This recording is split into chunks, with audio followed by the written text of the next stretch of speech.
Hello there everyone and welcome to another episode of the Long Live Rock and Roll podcast. To my left is, as usual, is my host Felipe Amorim. How's it going, man? All good, man. Hello everyone. It's good, yeah, we're sat here again after a gig, the morning after. It's coffees today, not beer, unfortunately. Coffee day today. It was a late one last night, wasn't it? Yeah. So instead of the ceremonial cracking of the beer, we'll do a clink of the coffee cups. Cheers, let's get the episode quiet, started. Isn't it? It is. That doesn't sound very rock and roll. But that reflects the post-gig day, the morning waking up. And he's got another gig later, not with me, with another band. So you're on the coffee. Yeah. Listen, he's rock and roll through and through. He said, Laz, give me 4 beers. I said, Felipe, you got a gig later on, mate. And it's 9:30 in the morning. Yeah. Coffee is good for the podcast. Yeah, exactly, yeah. Excellent. Well, today's episode is going to feature discussions and, well, that's it really, isn't it? Discussions about the band Guns N' Roses. Would you like to kick off about Guns N' Roses? I think they are so essential to rock and roll history, even if you don't like them. Everyone knows about Guns N' Roses. Everyone knows about their stories. Everyone knows one song. One song at least. And, all the crazy stuff they did, etc. So I think they were important because I think the first album was released in 1987. You correct me if I'm wrong. No, that's right, yeah. Appetite for Destruction. Appetite for Destruction. And it was the best-selling album best-selling debut album of all times by that point. So and ultimately it is their most famous album, isn't it? It is still, yes, I think it is. Well, you can argue that Use Your Illusion is another really famous one. So I think those two, well, 3, because Use Your Illusion is a double album. But yeah, so by the time they came about, how many bands were that rock and roll? To be honest, well, that's interesting. The end of the 80s. They formed in the mid 80s, but the first album, like you said, was 87. And the things I was finding out when I was doing my research is that rock and roll had become really stagnant in the early 80s. You have to think, I look at things like the death of John Bonham. Yeah. And although it's just one band member, you have to think, what kind of impact does that have on a genre of music when the gods of rock and roll, Led Zeppelin, the drummer dies. That's a big thing. And I'm not saying just Bonham dying is the reason for rock and roll becoming a bit boring in the 80s, but there was no more Zeppelin, yeah. John Lennon died. Yeah, exactly. So some of those bands, they were retiring. Some of the, the classic rock bands were, kind of ending their careers.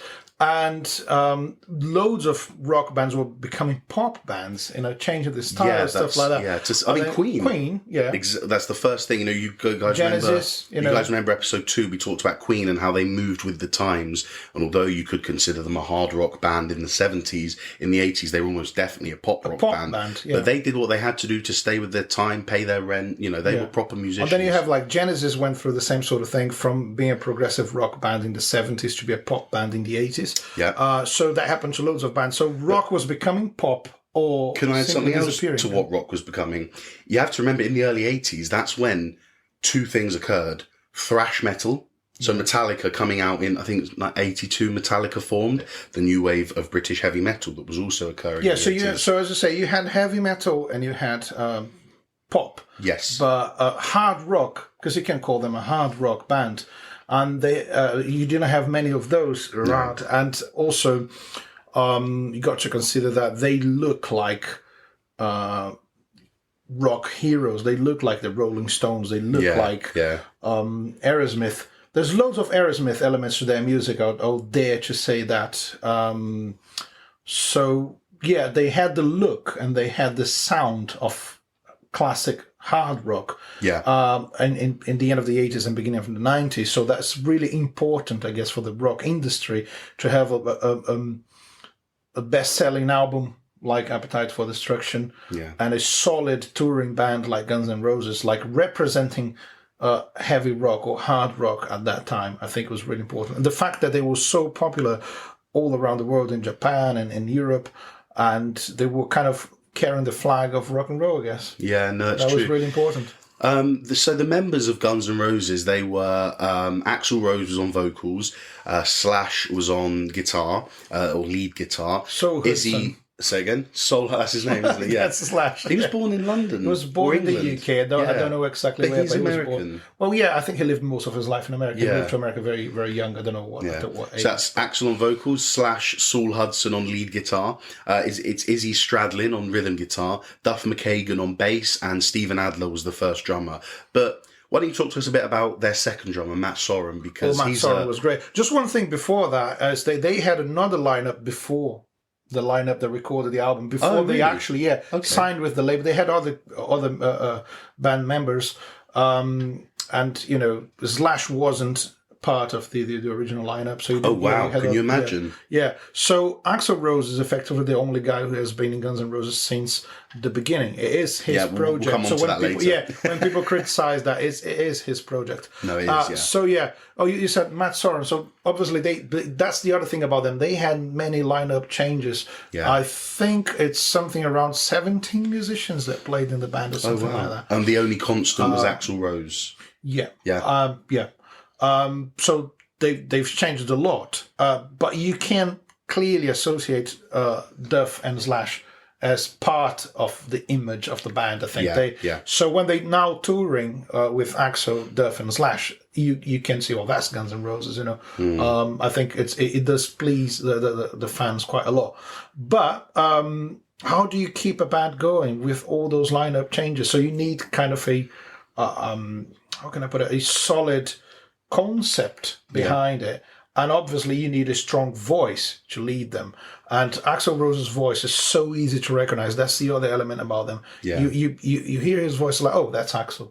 Yeah, straight away. That's distorted, aggressive rock and roll vocal style, and he's not clean. When he's singing, it's aggressive. So, and I think that's one of the main characteristics of their music is Axl's voice. And you said something about his voice like being the higher and lower things. Yeah, we were chatting about this yesterday on the way back home from the gig. One thing I noticed when I was analysing how much I like Guns N' Roses was that the songs that mattered to me, the songs that I enjoyed, were the ones where Axl did his high register voice. Yeah, I don't need no civil. And I don't you sound just like him. Yeah, with a cold. Yeah, this is Axl. Well, I could be an impersonator. But the way it's sweet child, that when he does that high register voice, and I don't really enjoy the songs where he sings in his low. But that's the thing. The contrast between the low and high is what makes his voice special. It has such a huge that's vocal range, fair. Because if he was singing on the high pitch all the time, it gets annoying sometimes. And it's like it does. Also, you have that contrast in that songs like Civil War starts very quiet and builds up. And when he gets to the high part of Civil War, it has more of an impact. And you see how the band follows that. You have all those like clean guitar sounds and slow intros, and it builds up, and it's like a punch in your face when it gets to the chorus. So they do that in a lot of songs. But then for people like me, that just makes the song...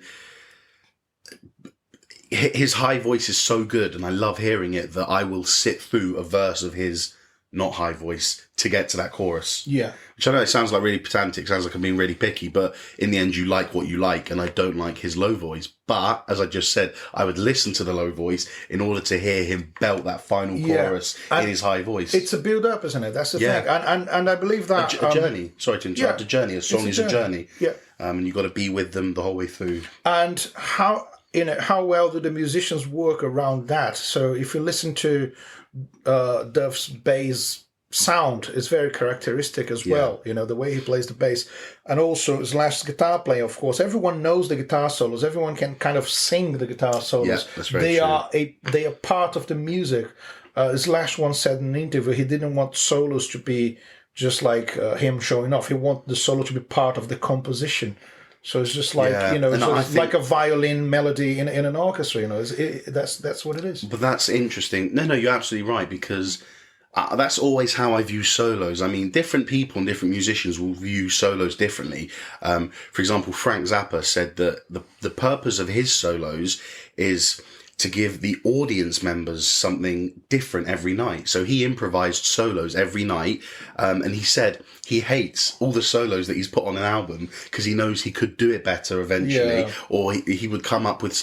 If he's recorded a solo on a song and they go and gig that song 2 weeks later, he'll improvise a solo better than what he put on the record. Yeah. So Zappa didn't like solos being organised and having a direction, but Slash does. Yeah. And I think that's common with rock and roll. Well, you could sing Jimmy Page solos. Well, Jimmy Page, he did improvise some of the solos in the studio as well. He would try loads of takes until find one, but it would be an improvised take sometimes.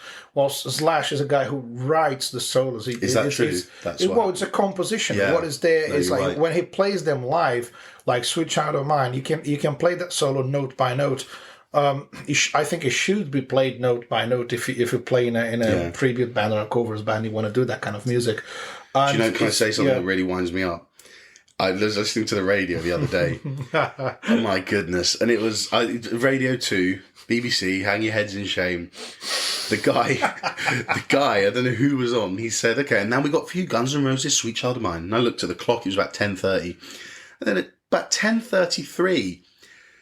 They cut the solo in half, and as the solo's coming to an end, the guy starts talking over it and goes, "Yes, here we are. That's Guns N' Roses, Axl and Slash doing their thing." He lets the solo go on for 10 more seconds, then he comes in again. "Next up, we got for you some this, that, and the other." I thought, fucking hell, just leave it. Like, not only has he spoken over the solo, but do you know, this is what I feel is not the difference, but something that a stark contrast between. I don't want to generalise and say people who listen to the radio and people who listen to the music. Well, you can. But we were left. I was, and I'm sure other people were left disappointed because, like you said, I know the solo of "Sweet Child of Mine," note for note. I can sing it. So when I hear the song, I want to hear it. Man, when November Rain came out, there was a radio edit without the guitar solo. Just simply chopped the whole guitar solo. It's like what you talking? But see how important it is. Like it's like cutting a verse from a Queen song. It's like cutting a verse of Freddie. Yeah. How dare you cut? Yeah, we don't need those lyrics. Just remove that part. So that what I want to say about this is like although. Some people say Slash is overrated, this and that, because they analyze it under a technical point of view. Think about him as a musician, as a composer, okay? Because that's what he is. He's sometimes not in charge of writing the song, the lyrics and the melody, but his guitar parts are so essential to the songs that you can't imagine them without the guitar. So you're like, right. Well, as we just said, if you cut the guitar solo, you get really annoyed. Like, I want to hear the guitar solo. I want to hear it. And sometimes you can play really long solos, and it, as you said, it takes you on a journey. Yeah, you want to be there. But that's what it is to be a band: is to appreciate every instrument in the band and know that every instrument in the band is doing its job. Yeah, Yeah. So you talked about the fact that they changed lineups. They had other people in the band, but I think Duff and Slash are almost as important as Axl. As Axl. And I think that's interesting that you say that about a bass player, because I can listen. I fully, I think Duff's a great bass player, but of all the instruments that I'd expect people to say what you just said, I think in terms of what's priorities, vocals first, then lead guitar. Then I'd imagine drums. Of course, yeah. But drums on top of everything. No, but you know what I mean? As in, it's funny that you mentioned a bass player, because you've got to think about things like, the rock music and the way that it was mixed. I mean, even up until today, the bass sits very low in the mix. Yeah. So all I'm saying is it's very interesting that you've chosen a bass player who plays very well, but in a busy band as an integral part of Guns N' Roses. I think it is. I agree. If you look at any of their live performances, also here there's some lead vocals as well.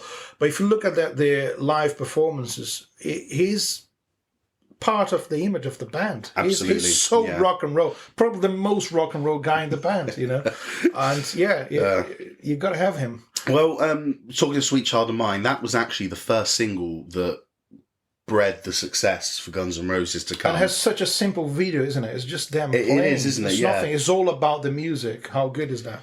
Exactly. Well, after that song, so 1 year after that song was released, they released the album Appetite for Destruction, which it did really well, and it's a great album. It's mind blowing. I mean, for the time, you know, all those songs, you know, really, like I said, it's a punch in your face. It's really strong, loud rock and roll, distorted guitars, and they had the proper attitude. You know, heavy drinkers and all that stuff. Yeah. They were like. Let's talk about their attitude. I'll just say quickly, the Appetite for Destruction went to number one straight away, and it is the. I was reading. Well, hold on. It's the. Wait, let me check my notes. It's the 7th highest selling album of all time in the USA. That's mental, isn't That's it? crazy, though. That's crazy. I think you think about Dark Side of the Moon. The 80s. Yeah, you're talking about Think about when we talked about Dark Side of the Moon and how many that sold around the world. Well, do you know how many? Perspective to think Appetite for Destruction is the 7th highest selling album in the USA. And overall, Guns N' Roses have sold over 100 million albums. Yeah. Like all their albums all over the world. So like that is insane. 45 million in the US alone.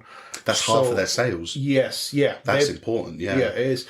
So they're a very American band, weren't they? They were, because they have, you know, you can hear the influence of Rolling Stones and other stuff, but I think there's even a bit of Ozzy Osbourne in there somewhere in their music. I think there's a bit of country as well. Do you hear it? I don't mean country. I'm trying to think of. I'm thinking Lynyrd Skynyrd. Yeah. That kind of country rock. Yeah. That's it. Southern blues. Country yeah, there is a bit thing. of that as well. Sleazy, for sure. Gritty, dark. You know. Yeah, very American. As yeah, absolutely. But, yeah. And obviously, it's a bigger market than anywhere else in the world for rock. But the numbers are for anyone who considers to think that they are not that important for rock and roll. Just, you know, think again, because in the late 80s and 90s, for a band to sell, you know, 100 million albums. In a chart that is dominated by pop music, that we said those rock bands of the 70s that were adjusting, they went and wrote pop. The 80s was full of experimental electronic music, wasn't it? And the charts were busy with it. So for Guns N' Roses to stand out. That is a really, really strong point there, because they were not messing about, were they? It's just like guitar, bass, drums, vocals. It took a while for them to add a keyboard player. That's the embodiment of rock and roll, those instruments. And so, like Felipe said, you have to commend Guns N' Roses for... I mean, I don't know if they actually said this, but you kind of get the impression they're like, guys, rock and roll's dying. We need to do something about it, and they did. And they were not afraid to change and try different things. After Appetite, they came up with Lies, that's the second album. Yes, yeah. And you have Patience, which is just this love ballad with no drums, just acoustic guitars. A fantastic video for the time, and. Again, another hit. Yeah, and I think that one that was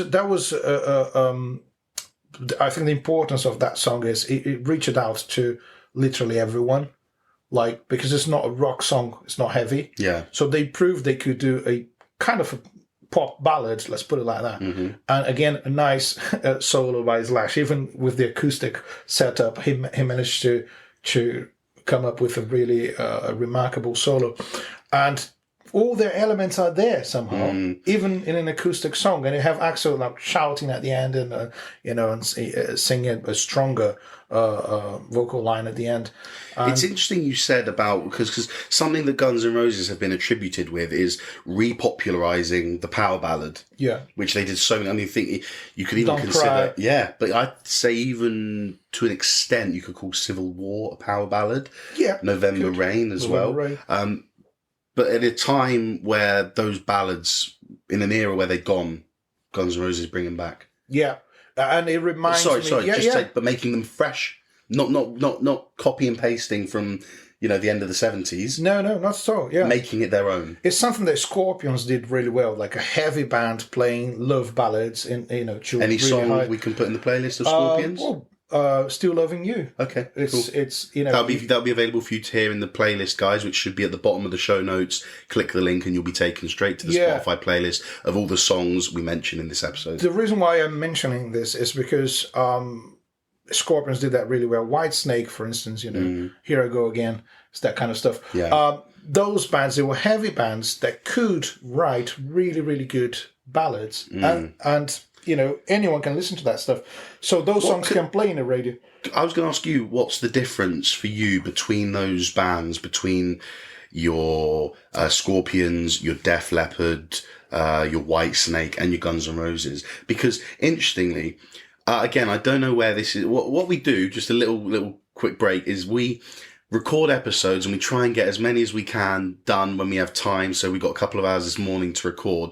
So we don't do these in order. Yeah. So we might do this episode, and although we recorded an episode a week ago, this one might be released before the other one. So I don't know which order that's going to be in, but eventually, or it's already there, we do an episode about classic rock with our guest and our friend Johnny Della.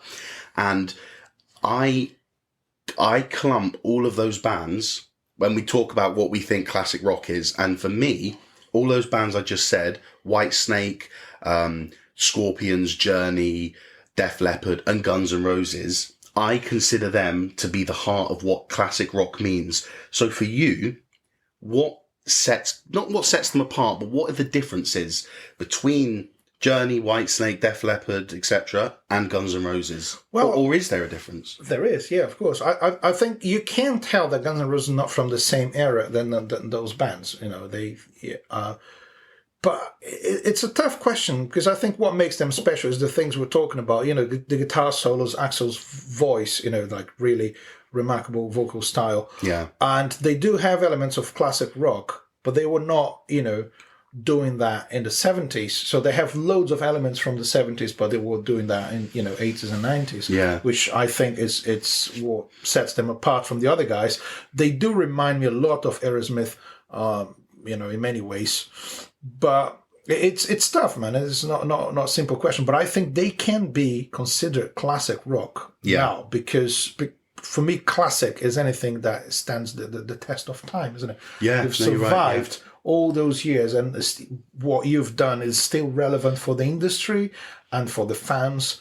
And whatever they decide to do is going to sell millions. Yeah, literally, whatever they do is going to sell millions. So that's how strong the brand Guns N' Roses is, how important for the rock and roll industry they are. Something interesting that I feel like I identified is that, again, I know we're saying that those bands I mentioned, they started a lot earlier than Guns N' Roses, but there is a huge difference. Actually, I can't think of anyone, rock and roll or not, that had the same attitude as Guns N' Roses. Yeah. Because if you remember back to episode 1, we were talking that rock and roll, we consider it, we came away saying rock and roll is musical freedom, but at the same time, it's an attitude, it's a culture, it's a way of life. Yeah. And Guns N' Roses, probably of all rock bands I can think of, are one of the most rock and roll bands in terms of attitude. Yeah. They did everything wrong in terms of that they were not glorifying drugs, but they were openly smoking and taking stuff. They were openly getting drunk. They were openly misogynistic and sexist. Their videos with women in next to nothing. Which at the time was more like commonplace than it is now. You're having models in video clips and stuff like that.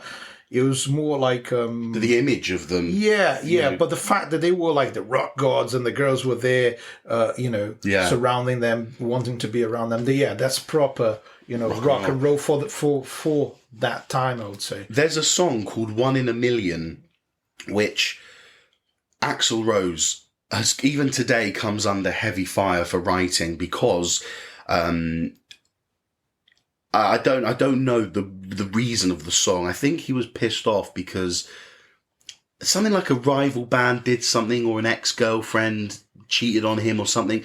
And he writes this song in which he insults every I'm trying to think of the way to categorize it. Everybody. He uses racial slurs. He uses homophobic language. Yeah. He uses just insults, swear words. That's rock and roll, but to quite a dark extent, because he got so heavily criticised for it. You can't play that song on the radio.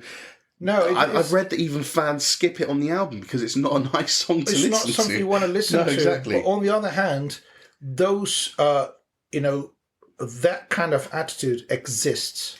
There's people out there who would say those things. Yeah. And someone turned that into music.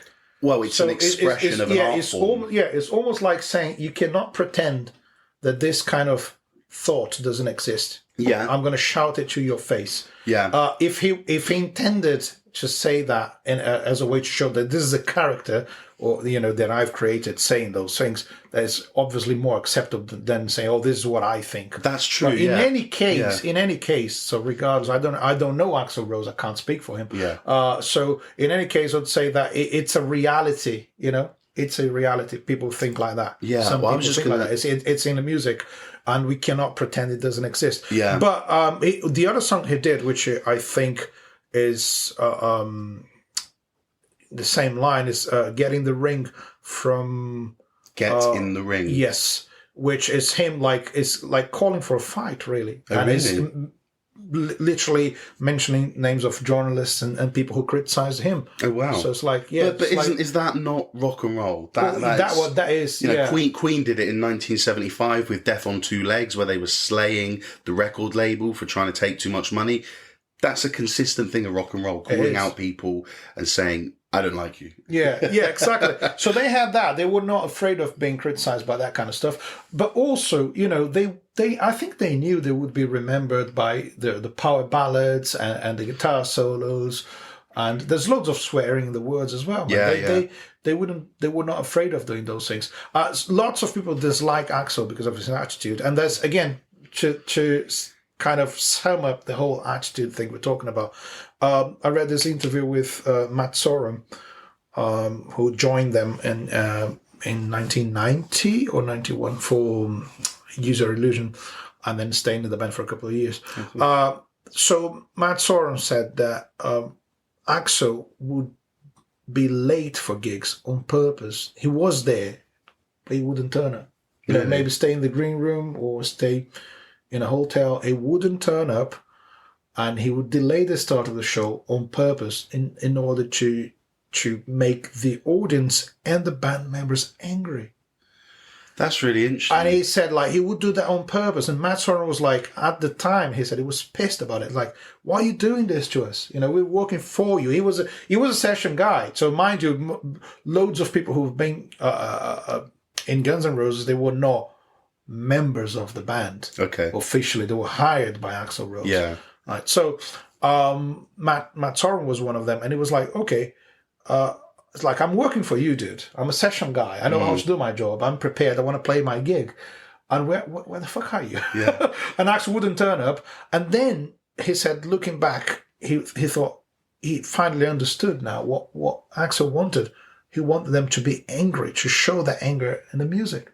He wanted the performance to be full-on rock and roll. What I'm going to do right now is just quick. I'm going to introduce a segment because it's relevant. So it's just be different because I'm introducing my own one, but I have to do it now because it's relevant. There's one? Yeah, you do it. There you go. I'm going to introduce, ladies and gentlemen, Laz Unleashed.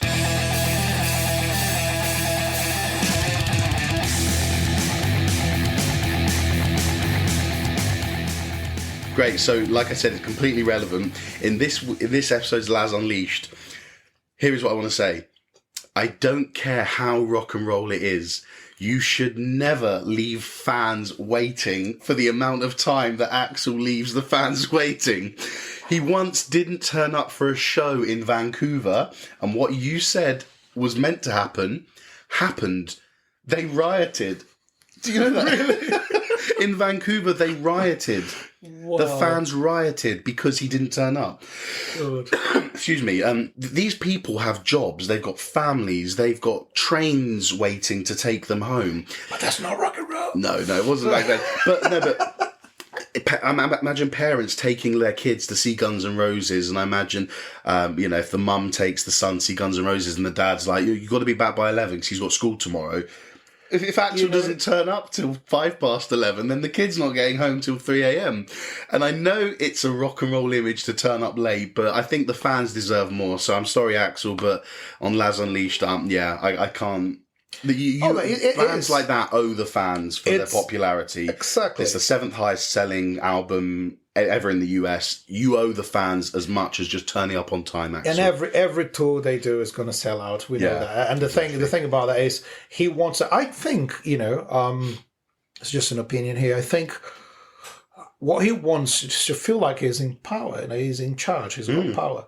Because okay, I'm going to decide when the whole thing starts and when the whole thing ends. Yeah. And one thing that Slash said by the end of his time with Guns N' Roses, or the first time he's been to Guns N' Roses,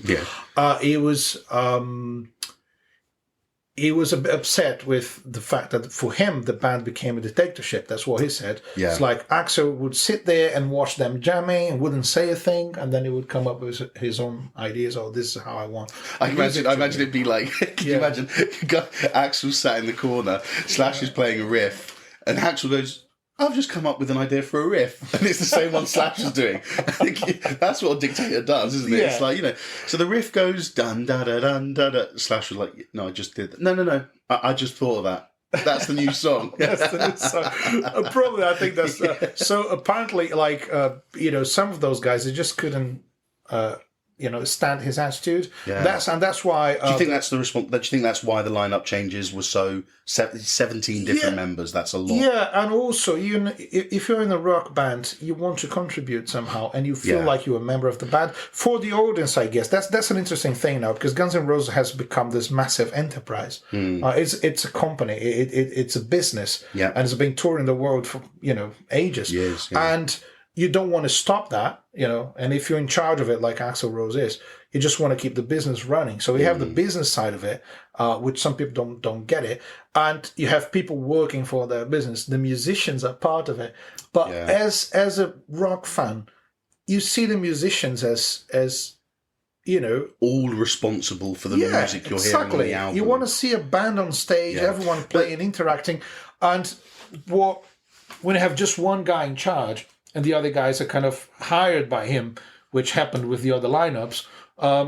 it doesn't feel like a rock band, does it? Didn't we talk about that with Creedence? Yeah. In episode 4, we did Creedence, and we learnt that John Fogerty essentially became the dictator of Creedence, and that didn't last too long, as in Creedence the band, but the hits were there. Yeah, the hits kept coming out. Same thing as Roger Waters with Pink Floyd. Yeah. There's always someone who knows they're really creative and they can do stuff, so they take over. So, but it's a fine line, isn't it, from like being clever and stupid. Clever and stupid. we will always try and get a Spinal Tap reference in. We've made it today. Yeah, we did it today. So it's like to get someone like as clever as Roger Waters or John Fogerty and Axl Rose, get those people to listen to the others and collaborate with them when sometimes they have a clear picture of what they want. Yeah, it can be hard. So it can be hard. And I think, just to mention, I think for me, the best thing they do, for those of you who don't know Guns N' Roses that well, I recommend Use Your Illusion, the second album, which for me is the best thing they've done. That's perfect to come on to it now. We'll talk about that now. They released those two albums at the same time, yeah. Well, the thing is we're talking about the rock and rollness and the drugs. It was good for the image and it was good for the first album and for the first tours, but it ended up making Steven Adler not be able to play his instrument. So in 1990, they fired Steven Adler for the amount of drugs he was taking. Actually, well, do you know what? Knowing them, it probably wasn't firing for the amount he was taking, but the way that he was playing after taking those drugs. Exactly. Loads of bands, you just look at Pink Floyd, the Beatles, they could take a lot of drugs and play their music really well, but for some people, it just doesn't work. Yeah. So Steven Adler, they fired him, and then a year later, they released Use Your Illusion 1 and Use Your Illusion 2. So talk to us a bit about those albums. They're really good, important albums, aren't they? Yes, you have. So that's the first lineup that the public got to know, because when they became famous with that lineup, it included Slash and Duff and Steven Adler and Easy on guitar. And now suddenly they don't have the original drummer. I don't think anyone cared about that anyway. No. He wasn't that important in terms of the image of the band and all the stuff. And they got Matt Sorum, which they saw playing live with The Coat. And it was such a great session drummer. He could do the job, and he had the look for the band as well. So they got him. And, he literally joined the band in studio to record an epic album. Wow. So not an easy task, isn't it? They were jamming in in their rehearsal rooms, but they had so much content. That's why Use Your Illusion. It was planned to be one album, right? But they had so much content that it became double LPs. No way, really? It is. So it's 2 double LPs. So it's like 4 albums. Insane. Yeah, it's insane. Release it, but the way they release it as well is think about it. It's so original the way they've done it. Instead of doing one. Like you could do like a 4-part album, whatever that would be called, but they release us 2 different releases with pretty much the same cover with different colors. Yeah. That in itself is a great marketing strategy. Absolutely, yeah. So everyone was talking about, have you seen the new album or albums? Got 2 different covers. The artwork is amazing. I think everything about that release is just perfect. They nailed it. System of a Down did that in 2005, where they released 2 albums in the same month. It makes you think if they Hypnotize and Mesmerize. Yeah. Same album cover concept, but different, visual. But yeah, I mean, look, this is what Guns N' Roses have done. Yeah, influence. If you've got too much, material from a session, don't hang on to it and say, we'll release it in a year. Just put it out. Yeah. And that's the kind of attitude that they've put forward. Maybe that's why it took too long for them to release anything else, because they got everything. They released everything at the same time, but they ran out of songwriting prowess. They had such an impact. Think about it. So many good songs like "Don't Cry," is that "Strange," which is my favorite Guns N' Roses song. I love Civil War, Yesterdays. Yeah, Knock on Heaven's Door. I was just going to say that. The cover. Good choices of covers. Knock on Heaven's Door and Live and Let Die. Who does Live and Let Die originally? Paul McCartney. With Wings? Oh, come on, man! On With Wings? I don't know. Probably, yeah. Oh, okay. That's Paul McCartney. That was James Bond soundtrack. Oh, okay. That'll be in the playlist, guys. He's too young. Forgive him. He's too young. So that's Paul McCartney's song. If I don't know anything, it's good because I've got an excuse. Laz is one of those people who thinks "Live and Let Die" is a Guns N' Roses song. I am until just now. Yeah, shocking. Shocking. I'm young. We're not going to edit this out. He gives me the excuse. No, of course not. He's way too young for that. Excuse me, guys. Good choice of cover songs, and they totally nailed the whole album. The other guy who joined the band, that's an important thing, Dizzy Reed, the keyboard player, and I think he never left the band. He's still with them. Oh, really? And when they went through different lineups after that, he stayed in the band. So he's I was just going to say about the Use Your Illusion albums, there is a growth. There is a sense of maturity. If you listen to Appetite for Destruction and then the Use Your Illusions, the band has so obviously grown and spread their wings. Because if you listen to Appetite for Destruction, as we said, it's your standard 2 guitars, bass, drums, and vocals. That's rock. In Use Your Illusion, they expanded their... I don't want to say them. Let's say they expanded their musicality. Yeah, they were using female backing vocalists. They had horn sections in their songs. Yes, 10-minute epics, power ballads, string sections. Well, so you got strings. You got backing vocals. Acoustic blues. There's a song on Use Your Illusion 1, isn't there? It's just acoustic. Yes, blues, punk. It's all in there. Ballads. So, I think Use Your Illusion is I don't think it has the best of Guns N' Roses on. You might disagree, because I think the best of Guns N' Roses... Appetite for Destruction. Welcome to the Jungle, Sweet Child of Mine, Night Train, Paradise City. I think Use Your Illusion, see? Yeah, isn't it? But that shows the consistency of Guns N' Roses. Yeah. But they didn't release many albums, did they, after Use Your Illusion? No. After that, they did the Spaghetti Incident. Which was a covers album. Yes, and which for some people is their worst album. Yeah. And it's not up to the standards of the previous one, for sure. Yeah. And that is the thing. People criticize them a lot about that. And then after that is when Slash left the band and Duff and all. Yeah, so that's when everyone... And as I said to you, it becomes a business. One thing I said to you on the way here was, is this thing I believe Axl could have done, which is after Slash and Duff left the band, if Axl had done the other album, Chinese Democracy and the tours and all this stuff, under the name Axl Rose, he would take a lot less criticism from people.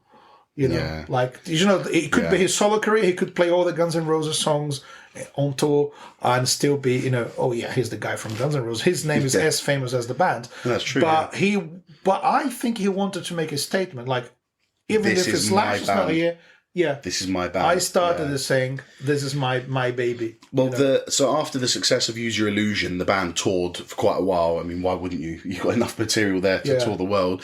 Then in 1995, that's when the band kind of started splitting, all the big members. Slash went and did Slash's Snake Pit, but that was with Axl as well. I think it was. No, that wasn't. Okay. That's his solo So that was Slash's Snake Pit is on his own. But then what else do we have? Slash and Duff and Matt Sorum did Velvet Revolver, which is another great band. Yeah, really good band. But the guy from Stone Temple Pilots. Yes, on the singer. Scott something, isn't he? Scott Wayland, I think. But yeah, interesting that the others saw that for the moment Guns N' Roses needed a break. Yeah. Axl didn't. And like Felipe just said, Axl could so easily have gone on and said, here's my new album, by Axl Rose. No, he said, no, that's Guns N' Roses. I want to keep the brand. I want to do it. That was his attitude. Maybe he thinks he is the brand. Yeah. Which I'm sure he does, but you got to think Slash is the brand too. The hat, the curly hair and the shades, that's as much Guns N' Roses as Axl, man. Yeah, and for me, it shows how important the instrument is in a rock and roll concert. Yeah. If you have a rock band instead of a pop band, people care about who is the guitar player, who's the drummer, who's the bass player. Yeah, you know, and so I think it's remarkable how Slash, Duff, and even Dizzy Reed and Gilby Clarke, who joined them for a short period of time, how those guys were important to the image of the band and to the rock and rollness of it all. So, I mean, I think the thing about the music, the instrumentation of a band, and this, for me, this is how I want to sum up Guns N' Roses. I'll ask you afterwards. Yeah. For me, Guns N' Roses have ordinary / normal, not slash, excuse the pun, a forward slash that is, an ordinary and normal songwriting style. I don't think their songs, although you've got great songs like November Rain and Sweet Child of Mine, I don't think their songs are anything phenomenal. That could be Laz Unleashed. No, because they are wicked songs. Like this isn't a Laz Unleashed. This isn't saying Guns N' Roses are bad. Yeah, you're right though. Second part, Laz Unleashed 2. No, they're not. Maybe I need to change my words. They are very good songs, but I think other bands could have written them as well. But for me, what makes Guns N' Roses is how good each member was at their instrument. Interesting. But I don't mean that in terms of virtuosisticness, which for anyone, virtuoso means a very, if you're a virtuoso in the violin, you are one of the top 1% of violin players. It means to be a virtuoso is to be a stunning player. So I don't mean that in that sense. Yeah. For example, would you switch Jimmy Page and Slash? No, you wouldn't. Yeah. Would you take Duff McKagan over John Paul Jones? No, you wouldn't. Yeah. So I don't mean that they're the best at their instruments, but the jobs they do on their instruments together as a band. Izzy Stradlin is one of the most fantastic rhythm guitar players in rock and roll. It doesn't get that much recognition. Solo, but he doesn't solo either. Why? Because Slash is the guitar player. Yeah. You were saying yesterday something about Slash purely being in the band for solos. Yeah, that's his job in the band. It's not songwriting. It's not. It's like coming up with riffs and solos. That's what he does. So this is what I'm saying. So well. Each member of the band has their part to play, and although Slash will play rhythm guitar when he's not soloing, he is there for the solo. Yeah. The moment of the song, right, is solo time. Could it be a bass solo? No. Could it be a vocal solo? No. Why? Because the only member of that band who's there to solo is Slash. You know you're going to get a kick-ass solo when you listen to it. What I would say about them is, I think Guns N' Roses took the rock and roll attitude to another level. Not saying that is a good thing. And Slash took guitar solos to another level. Of making the guitar so relevant in the early 90s. And, again, really important. He was surrounded by pop music with no solos, electronic music full of synths. He arguably, you could say Slash repopularized the rock guitar solo. Oh, yeah. He played with Michael Jackson. Think about that. Yes. So it's like he made the guitar a really, really, how can I put it? I don't know, put the guitar in the spotlight again. Yeah, pretty much. Exactly. Anyway, right, we'll take another moment to do and introduce another segment of this episode. Right. So here is this episode's segment of Feed the Drummer.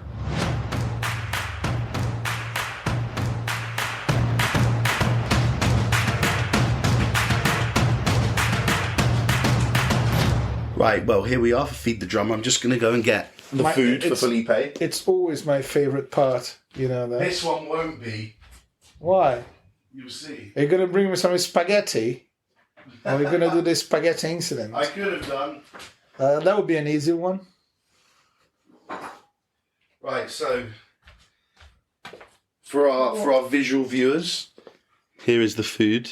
Right. What is the food? Well, have a look at this. So apples. It is but I want you to know that this apple, this slice of apple has salt, pepper, cinnamon, onion granules, and garlic. I don't want to try that. No, why?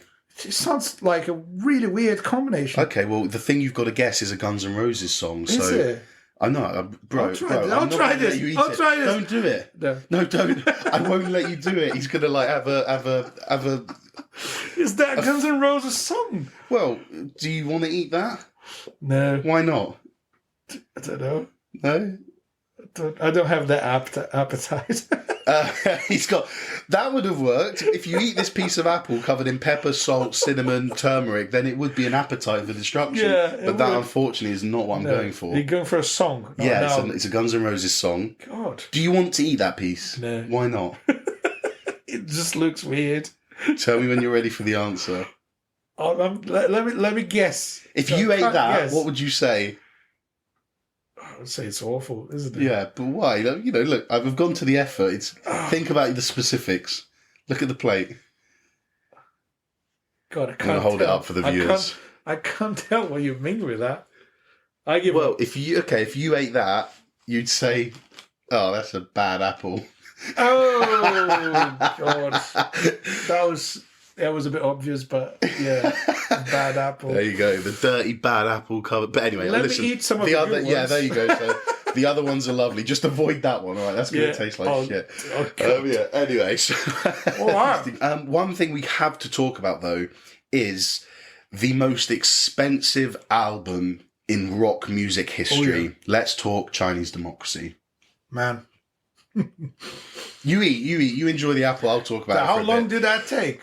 So the production. Give us the numbers. The production for Chinese Democracy started in 1994, and they used 4 different producers. And brace yourselves, listeners, all right, because this album has cost $13 million to create, and it came out in 2008. So 14 years in the making.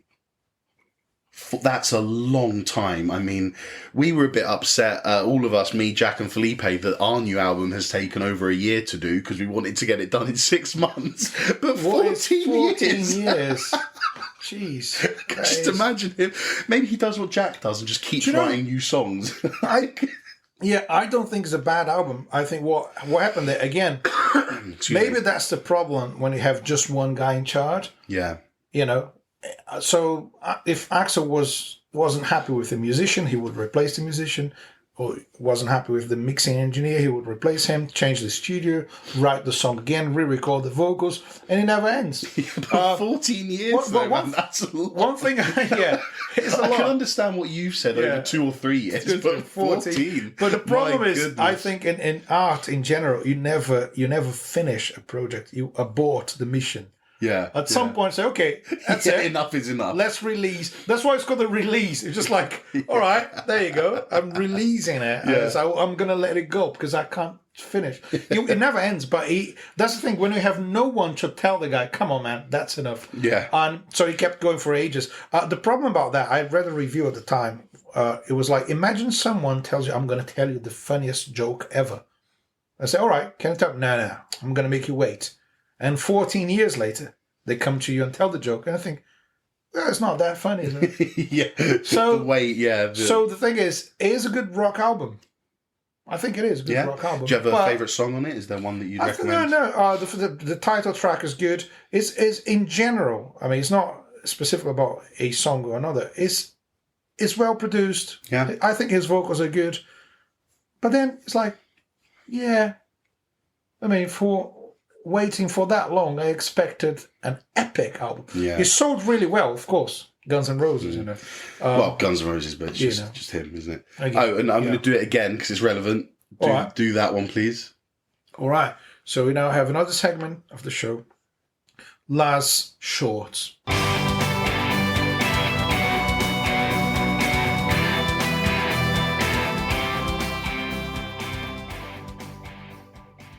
Chinese Democracy is not a Guns N' Roses album. Wow.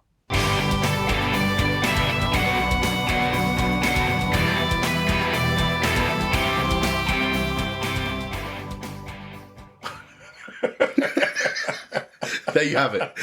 All right. The whole point of us doing this, is when I did the editing on for the first time I did Laz Shorts. It might have been on the Queen episode. Yeah.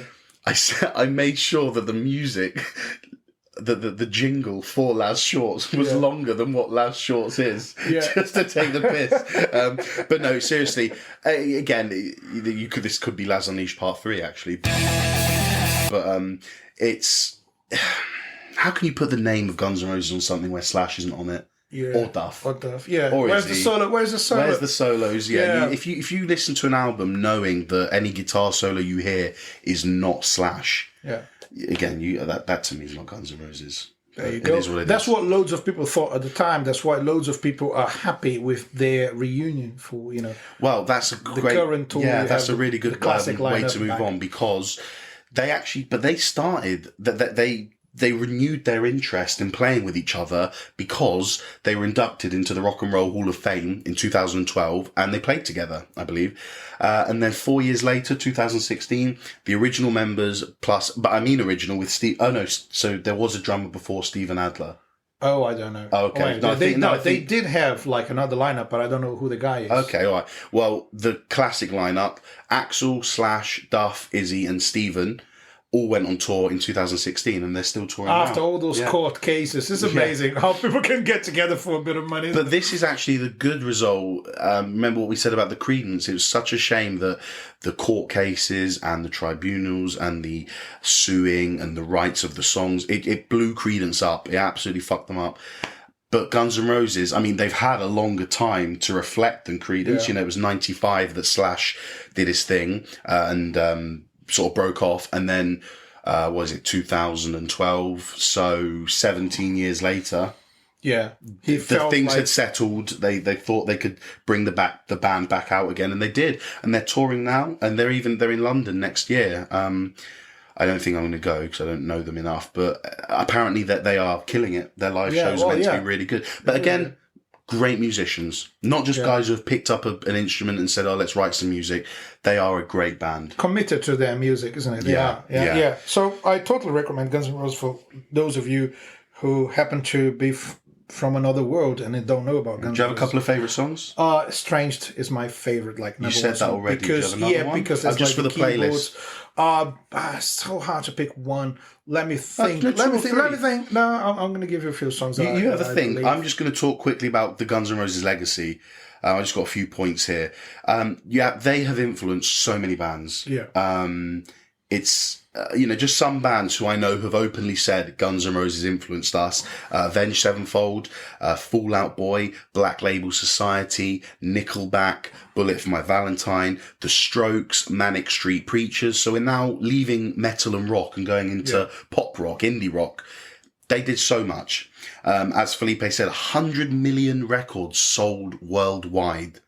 100 million. That's not overnight success. That is a band who has worked to get where they are. And again, I mentioned this before, a band full of musicians who rank within their field. Some think Slash is the greatest guitarist ever. Yeah. Some think Axl has a case of being one of the best rock vocalists. Yeah. Duff as a bass player is well respected. Izzy as a guitar player, Matt Sorum as a drummer. Yeah. So, as we've mentioned this before in this episode, all the musicians are great at their instruments as well. The modern influences of, too. Sweet Child of Mine is the most viewed video of a 1980s music vid. Right. So any music video that was released between 1980 and 1990, Sweet Child of Mine has the highest views. Well, and as said, it's all about the music, isn't it? The video is so simple. There's nothing special to it. It's just them playing. Yeah. One other little last fact is that they only ever toured 8 times. But the tours lasted 3 years. All right. So that is... Yeah. Oh, you're cheating. That was a clickbait. That's a clickbait title. Look, Guns N' Roses only toured 8 times. Click to find out how. Okay, the tours lasted 3 years. Yeah. All right. Eight tours times 3 years is a lot of years. It is. It's a lot. Sorry for the clickbait. It's a lifetime. Yeah. Here's the thing. We're going to leave... a playlist, isn't it? Did you think about your 2 or 3 songs? Well, yeah, I did think 2 or 3 songs. I think I'm going to say more than that because it's hard to pick. Do it. These will all be in the playlist, I love guys. Night Train. It's a fantastic song with you. I spoke over you. What was the first Night Train. Night Train, yeah. Great song that Slash still plays in his solo career. I saw him playing it live twice. I think Patience is amazing because, as I said, it's that soft ballad that has nothing to do with the other songs and shows how can they write a pop song. Oh man, it's so hard. I mean, You Could Be Mine is something I need to mention because you got to watch the video if you haven't seen it, because there's Arnold Schwarzenegger as the Terminator in it. And that in itself, that's enough reason. And it's like a drum intro, really loud guitars, and Axl shouting and all that stuff. So it's the one you wanna hear. Fantastic song. It's So Easy is another one that I like. I think Welcome to the Jungle is a great song. I like the hits basically, and I'm the casual Guns N' Roses fan, but again, the casual fan means as much as a dedicated fan. Well, I think because they buy tickets to see the shows. Let's say the problem is the hits are, in my opinion, way better than the other. There's a huge contrast between their hits and the fillers in the album. Some songs you listen to them, okay, it's well played, I like the song, but it's not. Let's be honest, they're not as good as the hits. Yeah. But the hits. I mean, November Rain, you can't top that, can you? It's like, what a song. Yeah. Welcome to the Jungle, Sweet Child of Mine, Paradise City is great as well. I love Civil War, it's a lovely song. And there's a song called Yesterdays, which I think is a couple of tracks after Civil War. What a band. Really let's put all of those songs in the playlist for people who are not familiar with Guns N' Roses. Yeah. And for those of you who are fans and know more than we know about it, let us know what's your favourite song. Let us know what we should know about Guns N' Roses. Yeah, but we've had, over the last few episodes, we've had people message us and email us and get us on our social media and just tell us little facts about things. Trying to remember what it was. So we did Led Zeppelin 2, that was episode 3, and one of our listeners got in touch and said, did you know What Is and What Should Never Be was actually about Robert Plant's secret affair or passion for his sister-in-law?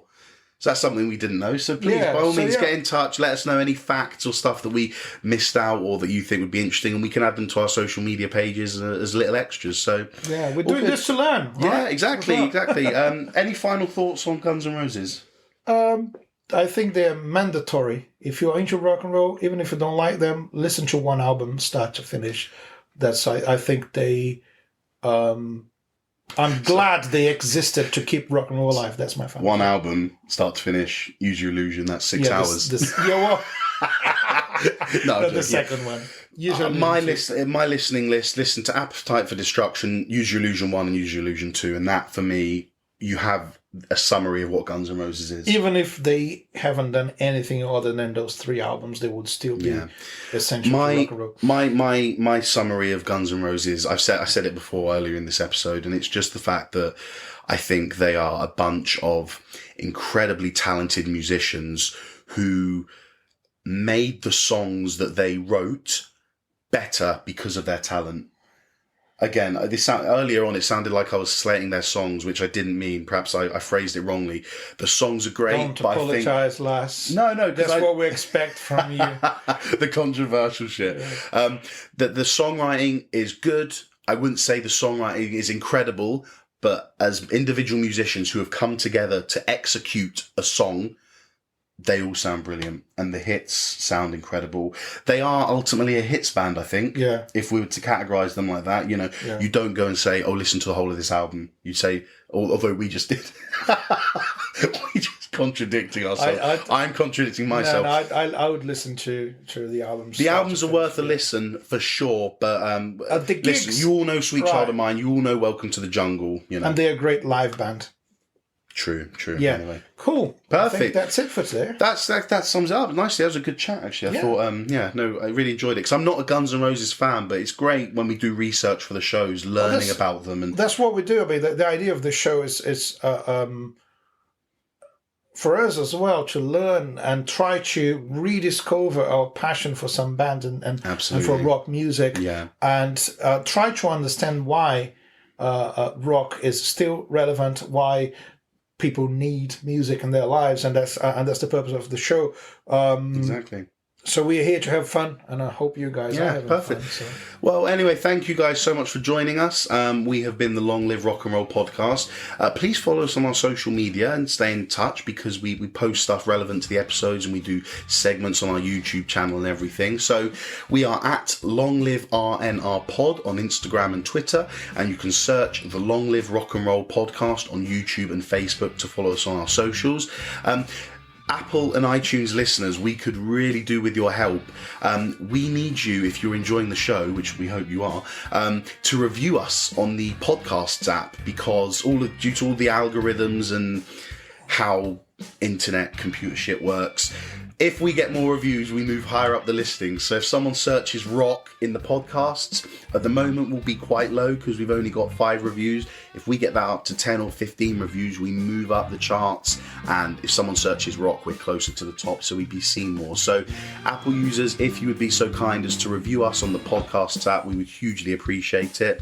But other than that, I think we're done here. So thank you very much for joining us. Thanks for being with us, and keep on rocking, everyone. And as usual, guys, take care and long live rock and roll.